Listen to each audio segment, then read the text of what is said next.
교회란 무엇인가? 정말 우리가 가톨릭 교회를 사실 우리가 신학적으로 인정할 수 없거든요. 가톨릭 교회는 기초부터가 우리하고 틀려요. 그래서 어떤 신학자는 가톨릭 교회의 시스템 안에서는 구원이 없다 이렇게 말씀하시는 분도 계시는데, 개인은 다 예수 믿으면 구원받습니다. 그렇죠? 가톨릭 교회 신자이든 누구든 예수 믿으면 구원받지만 교리 체계 안에서는 우리가 믿고 있는 구원이 발생할 수가 없다 이렇게 말씀하시는 분도 계세요. 그런데 제가 오카는 목사님 강의나 책을 통해서도 그런 부분들을 많이 봤는데, 저도 사실 교회란 무엇인가를 정립한 계기가 가톨릭 신학자가 쓴 책이었어요. 한스 퀸이라고 하는 분 아시죠? 그분이 쓴 책 제목이 뭐죠? 교회란 무엇인가요? 그리고 그분이 그리스도교의 역사라는 책도 썼는데 그 책도 제가 영향을 많이 받았습니다. 교회사에 관한 책이에요. 굉장히 복음적입니다. 그래서 가톨릭 교회에서는 오히려 어떻게 됩니까? 배척당하고 있어요. 그러니까 교회란 무엇인가는 어디에서 그 정의가 나와야 진짜입니까? 성경이에요. 성경에서만 나오면은 뭐 가톨릭이든 기독교든 상관이 없어요. 그게 진짜예요. 굉장히 무거운 주제이지만 더 이상 우리가 만회할 수는 없고, 오늘까지만 교회란 무엇인가에 대해서 더 말씀을 좀 나누겠습니다. 지난주에 나눴던 말씀 가운데 교회는 만물 위에 있는 가장 위대한 공동체다. 22절 말씀 다시 한번 읽어보겠습니다. 또 만물을 그의 발 아래에 복종하게 하시고 그를 만물 위에 교회의 머리로 삼으셨다. 그는 누굽니까? 예수님. 하나님께서 예수님을 만물 위에 교회의 머리로 삼으셨다. 그래서 예수님은 어디 위에 계시는 분이에요? 만물. 만물은 거기다 메모해 놓으셔도 돼요. 세상입니다. 모든 것이라는 의미인데 이건 세상이라는 의미예요. 예수님은 세상 어디에 계셔요? 위에 계십니다. 그리고 교회의 머리가 되셨어요. 그래서 교회는 그분의 몸이기 때문에 예수님과 붙어 있고, 세상은 예수님과 붙어 있는 교회 아래에 있는 겁니다. 그래서 교회는 세상 위에 있는 예수님과 한 몸이기 때문에 세상에서 가장 탁월하고 위대한 공동체이다. 이런 진술이 나올 수가 있는 겁니다. 자, 그럼 제가 예를 들어서 말씀드릴게요. 여러분, 풍선 있잖아요.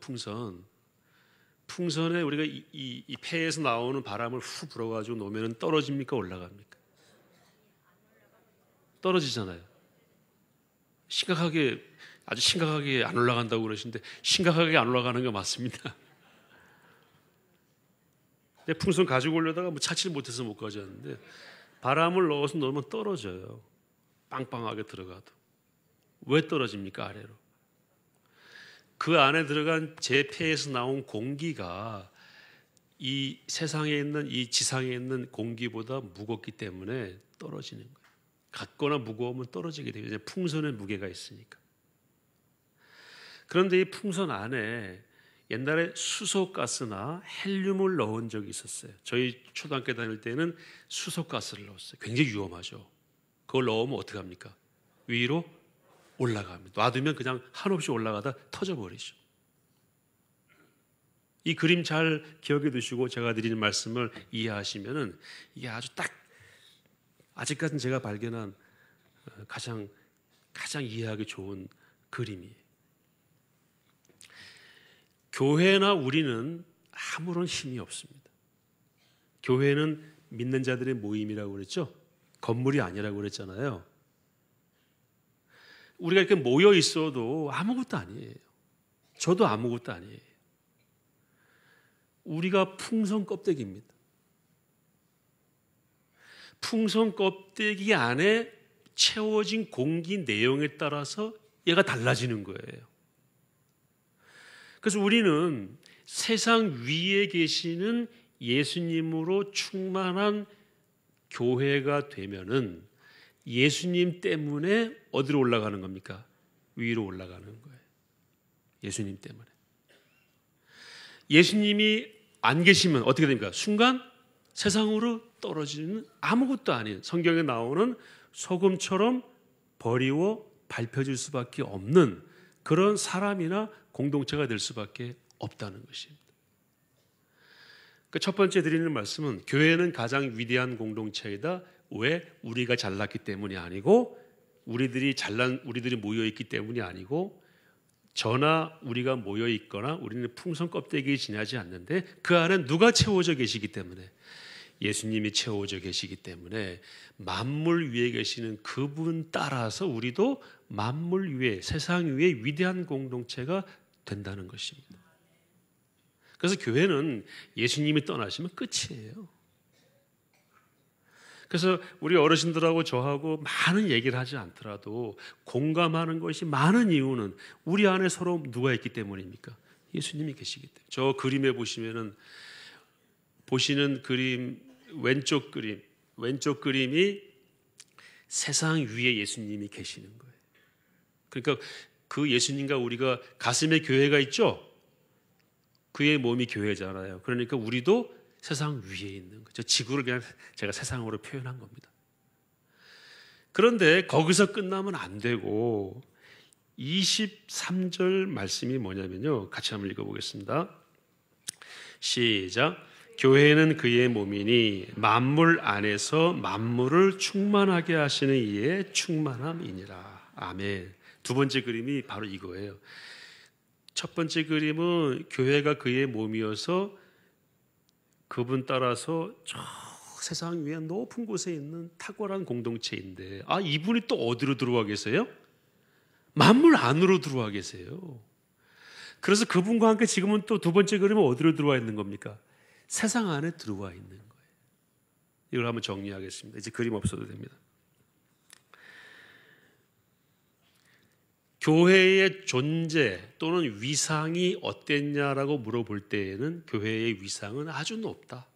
가장 위대하다. 누구 때문에? 예수님 때문에. 교회가 하는 일이 뭐예요? 그러면 교회의 기능과 역할이 뭡니까? 라고 물어볼 때에는 세상 위가 아니라 세상 안에 들어와서 그 세상을 충만케 하는 것이 교회의 기능이고 역할이에요. 왜? 예수님이 만물 안에서 만물을 충만케 하는 그분이기 때문에. 우리는 그냥 저 위에 있고 싶지만 우리를 품고 계시는 예수님이 훅 들어와 오셨어요. 어디로? 세상 가운데. 그리고 끊임없이 지금도 뭘 하시는 겁니까? 세상을 당신의 숨결로, 당신의 뜻으로 충만하기를 원하시고 그 일을 우리를 통해서 하기를 원하신다는 거예요. 그래서 교회는 위대한 존재이고 저 위에 있는 초월적 존재이지만 동시에 내재적 존재다. 세상 안에 있어야 된다.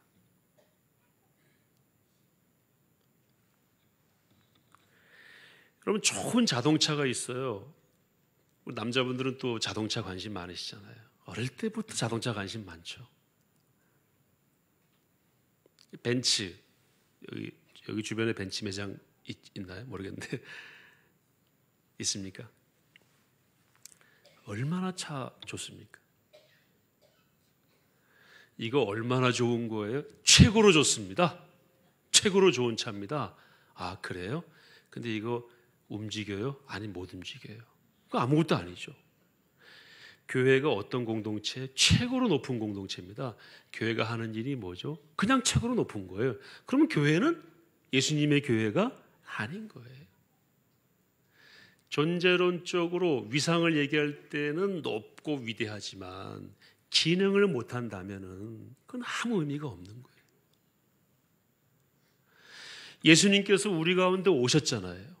그래서 우리도 예수님 따라서 세상 속으로 들어가서 그 세상을 예수님의 말씀으로, 예수님이 하시려고 했던 그 일로 충만하게 하는 그것이 교회라고 오늘 성경이 말씀하고 있는 겁니다. 그래서 오늘 두 번째로 강조해서 말씀드릴 것은 세상 속에 있는 교회입니다. 세상적인 교회와 세상 속에 있는 교회는 다르죠. 세상적인 교회는 세상에 물들어 버린 교회입니다. 제가 두 가지 예를 말씀드릴게요. 첫째는 여러분, 바다에 있는 물고기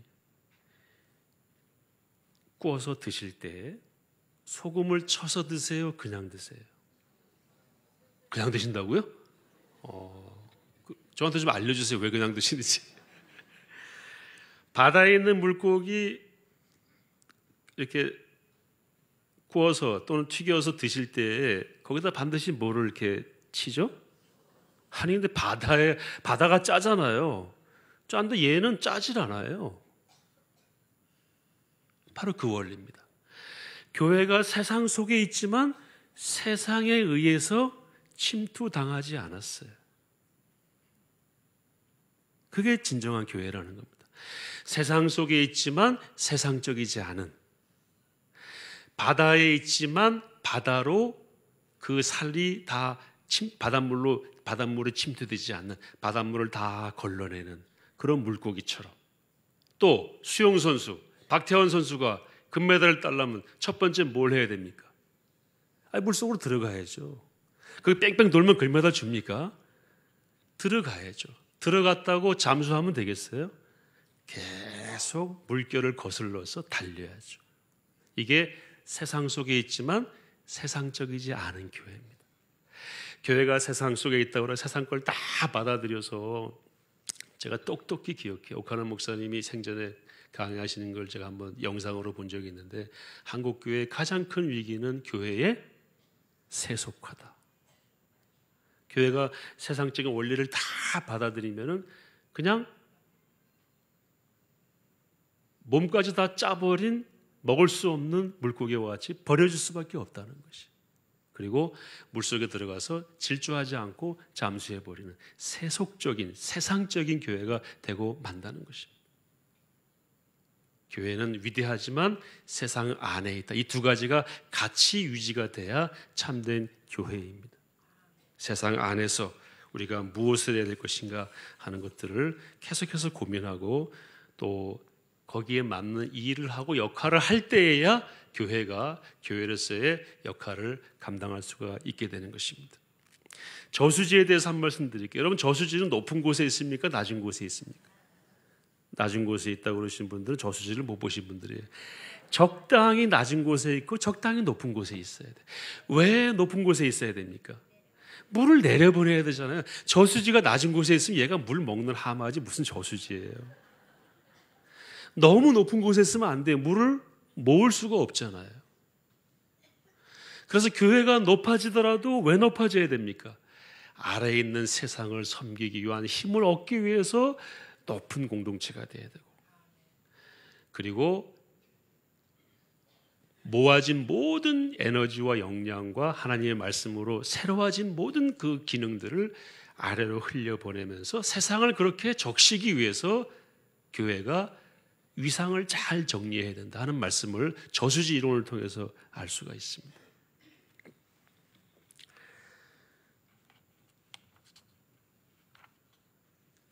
여기 강남에 가면 강남 스타일 춤추는 뭐가 있죠. 전 세계 사람들이 한때 강남 스타일로 한번 유명했었잖아요. 야구 선수도 홈런 치고 강남 스타일 춤추고 메이저리그에서도 그랬다고 그러던데, 기분 좋으시죠? 그런 거 보면은. 그런 거 가지고 그러냐 할 수도 있지만 대체로는 기분 좋다고 그러더라고요. 왜? 우리나라가 알려지니까. 하나님의 나라가 교회를 통해서 그렇게 알려지는 그 역할을 교회가 감당할 때에 진정한 교회라는 말씀을 오늘 성경이 우리에게 하고 계시는 것입니다. 그래서 필연적으로 교회는 전투적이에요. 왜 전투적입니까? 세상은 교회와 반대이기 때문에. 교회가 세상에 들어오는 순간 세상은 교회를 배척합니다. 우리는 하나님의 나라의 지부이고 세상은 누가 장악하고 있죠? 이거는 사탄이 장악하고 있는 세속적인 가치관으로 완전히 쌓여있는 그런 질서 가운데 있는 공동체예요. 그 둘이 만나면 뭐가 일어납니까? 싸움이 일어날 수밖에 없어요. 그래서 자리 가지고 싸우지 말라는 말씀이에요. 이 싸움을 해야 됩니다. 제가 우스갯 말씀 하나 드리면 아침에 뭐 테이블 가지고 기둥에 누가 놓으시기로 어떤 권사님이 그 왜 그러시냐고 했더니 저거 여기다 미리 갖다 놔야지 저것 때문에 아주 싸움이 많다고 그러셔가지고 저런 거 가지고 싸우지 마시라고 5개 갖다 놓으라고 그래서 싸우지 마시라고. 왜냐하면 싸울 일이 많아요. 영적인 전투. 교회는 끊임없이 싸우는 전투적 교회라는 말씀 들어보셨죠? 교회는 끊임없이 싸우는 영적인 싸움을 감당해야 될 전투적인 공동체다.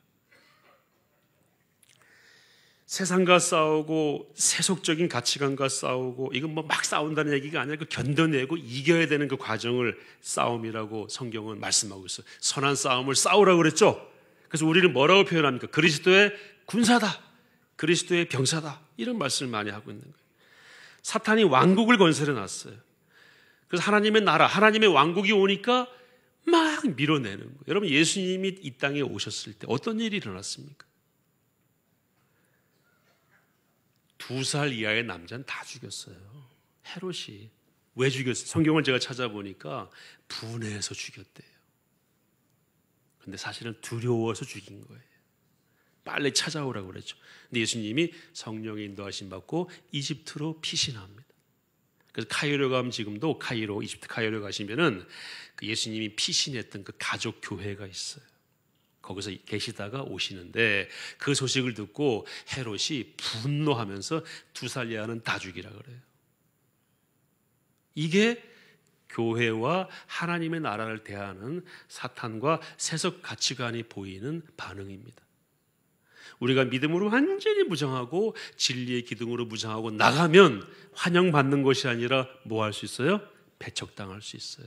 그걸 견디고 그 싸움에서 이겨야 교회라는 것입니다. 여러분, 한국 기독교가 들어왔습니다. 쓱 들어와서 편안하게 복음 전했습니까? 잡아 죽이려고 그랬어요. 알지도 못해요. 왜 잡아야 죽여야 되니? 그러나 내재되어 있는 교회와 하나님의 나라를 배척하는 사탄의 왕국에 지배받고 있는 모든 제도와 사람과 세력들은 일단 배척하는 거예요. 그래서 많이 죽임을 당했어요. 제가 상식적으로 한번 말씀드려 볼게요. 여러분, 이화여대 말씀드렸잖아요. 여자들을 공부를 안 시키는 거예요. 그때는 10살, 15살 되면 시집 보냈잖아요. 인생이 거기서 끝나는 거예요. 선교사들이 와서 보니까 이게 말도 안 되는 거예요. 남존여비, 여자는 나오면은 갖다 버리기도 했잖아요. 정말 우리 한국 교회와 우리 한국 사람들은 이 살인죄에 대해서 하나님께 많이 회개해야 됩니다.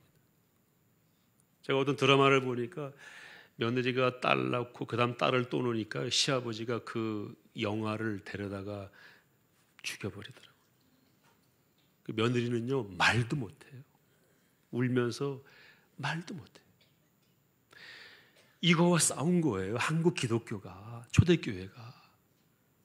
남존여비와 싸우고 반상제도, 양반과 상놈, 이 계급 제도와 싸우고, 양천제도, 양민과 천민, 이 제도와 싸우고.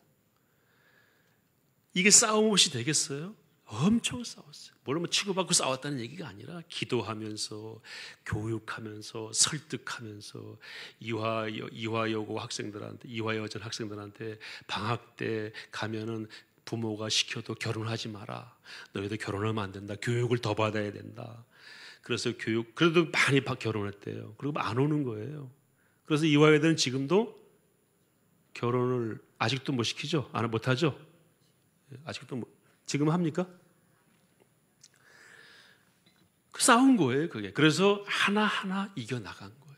그때 만약에 그걸 받아들였으면 그 교회입니까? 기독교가 교회 내에 남녀차별했으면 그 교회입니까? 모르세요? 교회 내에 양반 쌍놈을 차별했으면 그게 교회입니까?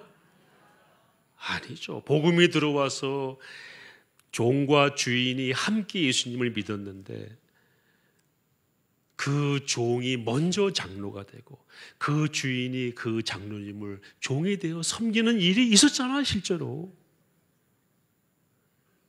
그리고 마침내 그 주인 되었던 그분이 그 종, 먼저 장로가 된 그 종을 평양신학교에 보내서 목사님이 되게 하고 다시 그분을 초청해서 그분을 담임 목사님으로 섬겼던 유명한 일화 아시죠? 이게 교회잖아요. 그 당시 유교적 관점에서 볼 때는 경천동지할 일이에요. 이런 일이 어떻게 있을 수 있어요? 다 분노할 일이지만 싸운 거예요. 그래서 교회가 들어와서 대한민국은 살아난 것입니다.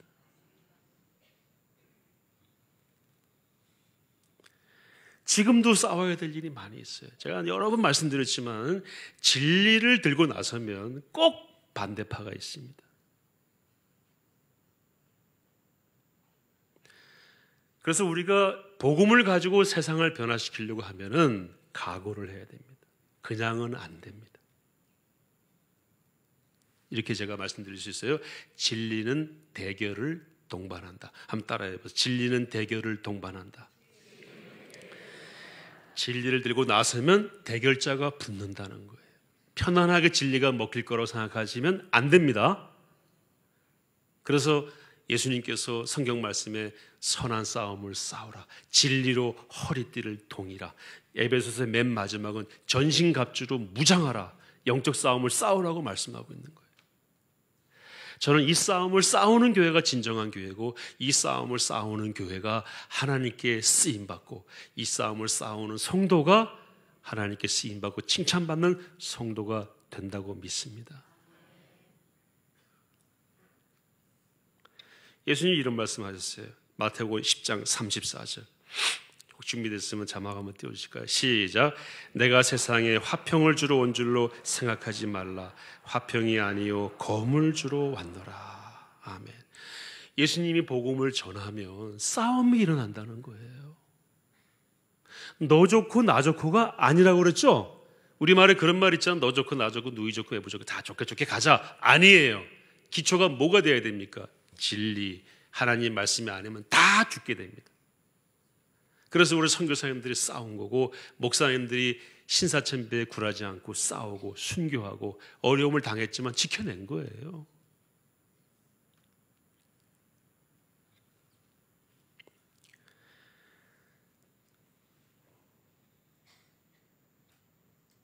에베소서 3장 10절 말씀, 교회에 대한 말씀 또 한 구절 나옵니다. 같이 읽겠습니다. 시작. 교회로 말미암아 하나님의 각종 지혜를 하늘에 있는 통치자들과 알게 하려 하심이니. 예. 저게 얼마나 위대한 말씀입니까? 저는 저 말씀 깨닫고요 정말 잠을 못 이뤘습니다. 교회가 어떤 곳이냐? 하늘에 있는 통치자들과 권세들에게 하나님의 각종 지혜를 알게 하는 역할을 교회가 한다는 거예요. 제가 저 주석을 찾아보니까 하늘에 있는 천군 천사는 천사와 악마를 다 포함한대. 천사도 타락한 천사가 악마인 거 사탄인 거 아시죠? 그러니까 영적인 존재인 사탄이나 천사도 하나님의 지혜, 하나님의 경륜, 하나님이 어떻게 일하시는가를 보려면은 어디를 본다는 거예요? 교회를 본다는 겁니다. 예수님의 몸이 된 예수님 말씀에 완전히 경각심을 가지고 하나님이 이 세상 가운데에서 어떤 일을 하기를 원하시는가를 정확하게 명찰하고 그 일을 수행하는 교회가 어떻게 일하는가를 천군 천사들도 지금 엿보고 있다는 것입니다. 그 말씀 분명하죠? 하늘에 있는 천군 천사도 하나님의 각종 지혜를 교회를 통해서 알게 하신다는 거예요. 정말 교회는 위대한 공동체입니다. 우리가 특별 역할을 하려고 해서가 아니라 하나님 말씀에 사로잡혀서 세상 속에서 그 역할을 감당하려고 자연스럽게 움직이면은 그것이 하늘에 있는 천사와 악마들에게는 초미의 관심사라는 거예요. 저렇게 움직이는구나. 하나님 뜻이 저기 있구나. 야, 저렇게 가는구나. 얼마나 교회가 위대합니까?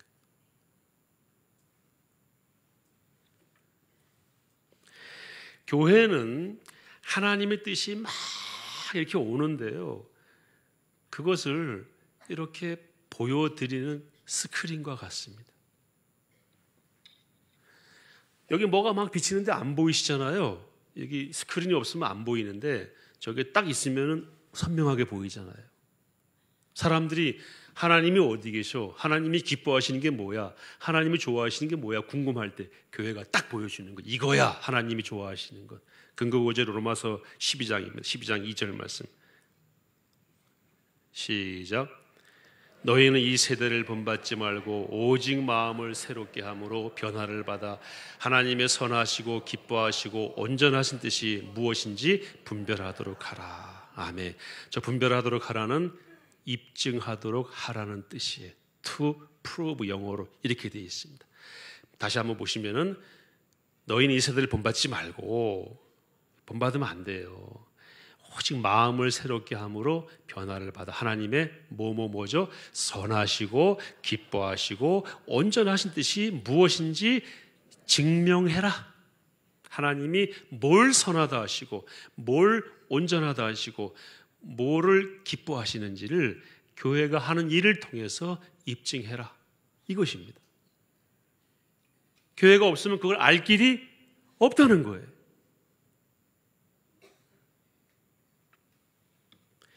그래서 교회가 이거 하나님이 좋아하시는 일이고요. 이건 하나님이 싫어하시는 일이고, 이건 하나님이 온전하다 인정하시는 일이고, 이건 하나님이 기뻐하시는 일이에요. 이건 해서는 안 되는 일이에요. 라고 말하지 않는다면 그건 교회가 아닌 것입니다.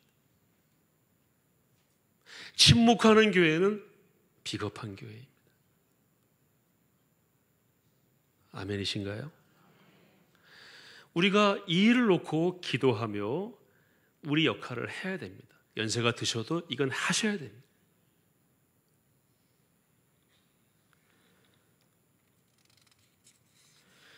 이것이 교회의 사회 참여입니다. 교회는 정치, 경제, 사회, 문화, 통일, 군사, 외교 모든 것에 alert, 깨어서 관심을 가지고 바라봐야 됩니다. 그 모든 사안에 대해서 하나님이 기뻐하시는 것이 무엇인지를 교회가 말해줘야 됩니다. 교회가 정치 참여하면 된다 안 된다 말들이 많은데요. 저한테 물으신다면 저는 하는 것이 100% 맞다고 봐요. 왜냐? 거기에도 하나님이 관심을 가지고 계시고 그 영역에도 하나님의 뜻이 무엇인지가 드러나기를 원하시기 때문에 그들에게 맡기지 말고 교회가 거기에 참여해라. 여기 참여한다는 의미는 교회가 들어가서 뭐 당 만들고 뭐 이런 거야. 이런 의미이기 이전에 그 일들에 대해서 얘기를 하라는 거예요. 왜 그렇습니까? 여러분, 모든 것은 정치가 결정합니다. 그러니까 거기에 관여하지 않는다면 나중에는 종교의 자유마저 없어질 수가 있습니다. 소극적으로는 종교의 자유, 신앙의 자유를 위해서 여러 가지 역할을 해라. 그걸 없애려고 그러면 없애지 말라고 그러라. 그러나 적극적으로는 뭡니까? 모든 영역에서 교육, 문화, 환경, 인권 모든 분야에서 교회가 신학자들이 그리스도인이 자기가 거기 있으면 그 역할을 해야 되고 없다 할지라도 자꾸 얘기를 해야 되는 거예요. 왜? 하나님의 선하시고 온전하시고 기뻐하신 뜻이 무엇인지를 뭐 하라고 그랬습니까? 증명하라. 그들이 어떻게 알겠어요? 정치인들이 어떻게 그걸 알겠어요? 우리가 얘기를 해줘야죠. 그래서 이렇게 돼야 됩니다.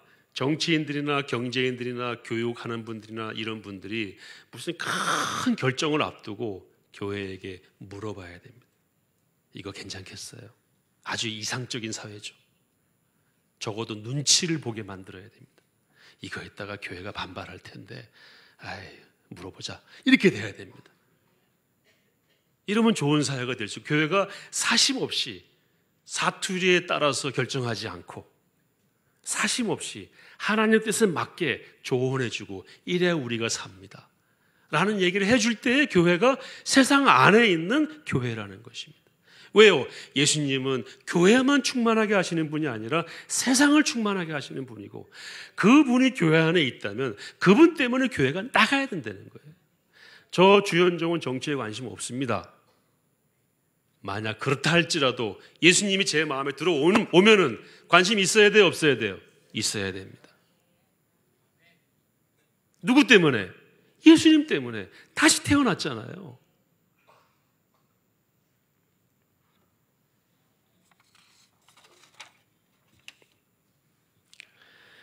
교회들이 나서서 이렇게 만든 제도가 있습니다. 이런 뭐 다 말씀드리기 어렵고 더 잘 아시는 분들 계시겠지만 옛날 부족 사회는 재정일치 사회였잖아요.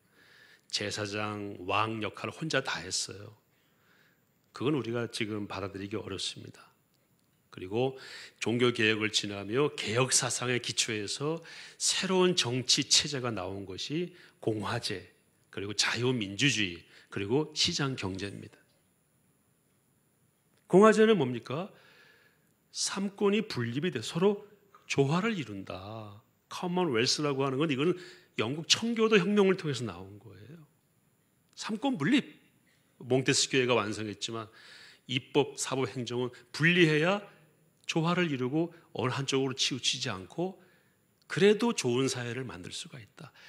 자유민주주의, 개인의 자유를 신장하고 억압하지 마라. 그리고 시장경제, 다 문제가 있어요. 완벽하지 않습니다. 그러나 우리 신앙의 선배들이, 신학자들이, 개혁주의 신학자들이 유럽 사회를 섬기면서 개혁하면서 가장 근접한 제도로 완성시킨 거예요.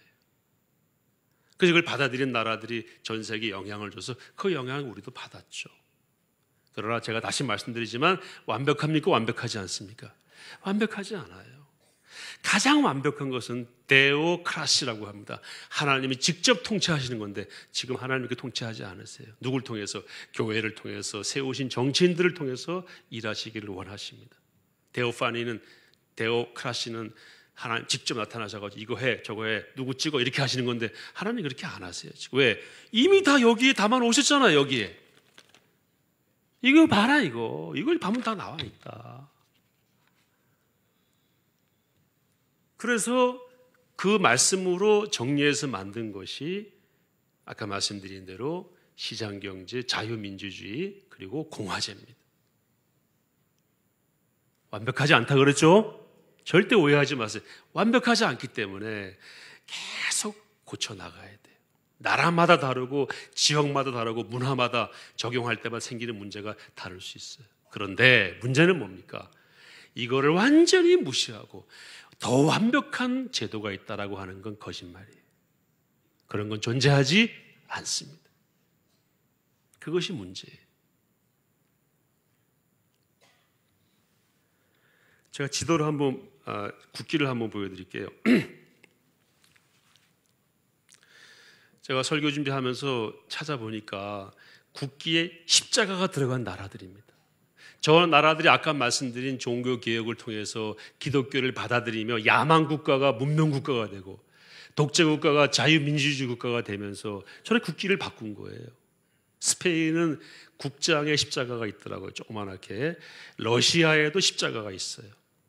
러시아 국장 저기 있죠. 저 국기는 아니지만 국장입니다. 나머지는 다 국기들인데 영국은 십자가 3개가 합쳐진 게 그레이트 브리튼 대영제국이고요. 뉴질랜드, 호주는 별 숫자가 달라요. 그러나 십자가 유니온 잭은 그대로 갖다 놨습니다. 그리스, 스웨덴, 덴마크, 노르웨이, 아일랜드, 핀란드 이런 나라들은 다 십자가를 아예 십자가가 국기예요. 전 대한민국이 저렇게 됐으면 얼마나 좋을까. 십자가는 없더라도 정말 우리 가슴에 우리 5천만 국민의 가슴에 북한까지 7천만 국민의 가슴에 십자가가 있으면 진정한 하나님의 나라가 되지 않겠는가 하는 소망을 한번 가져봤습니다. 예. 칼 바르트라고 하는 신학자 목사님이죠. 이분은 아침에 일어나면 3가지를 했다고 그래요. 순서가 이랬다고 그래요. 먼저 브람스의 교향곡을 들으면서 성경을 읽고 그 다음에 꼭 신문을 봤대요. 이 신학자는 우리랑 신학이 좀 달라서 100% 동의하지는 않지만 제가 신학생 때부터 이분의 글을 읽으면서 여기에는 도전이 됐어요. 왜요? 하나님 말씀도 알아야 되지만 뭐도 알아야 됩니까? 세상도 알아야 된다. 지금 하나님이 세상을 어떻게 움직이시는지를 알아야 된다. 그래서 한 손에는 성경, 한 손에는 신문. 제가 목사가 아니었다면 세상에 관심 안 가졌을 거예요. 나만 잘 먹고 잘 살면 되죠. 우리 아이들 뒤치다거리만 잘하면 되고. 그런데 예수 믿고 나니까 이건 내 취향대로 사는 것은 이건 뜻이 아니다. 그래서 뭘 알아야 돼요? 세상을 알아야 돼요. 소위 말해서 current issue라고 그러죠. 지금 가장 최신의 이슈에 대해서 우리는 알고 있어야 됩니다. 그래야 뭐 할 수 있습니까? 기도할 수 있고 거기에 뭘 할 수 있어요? 참여할 수가 있죠. 우리의 기도가 정확해져야 되지 않겠습니까? 우리의 기도가 작동이 돼야 되지 않겠습니까? 우리의 기도로 세상을 바꿔야 되지 않겠습니까? 그러려면 진단을 정확하게 해야죠. 암 환자가 왔는데 감기약 주면 되겠어요? 안 되죠.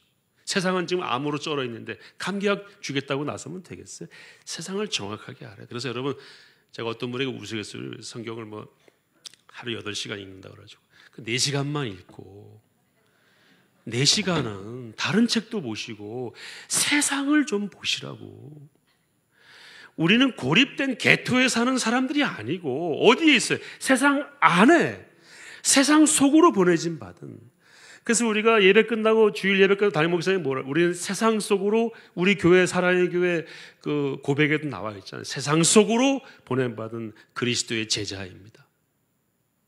우리는 세상으로 나가는 거예요.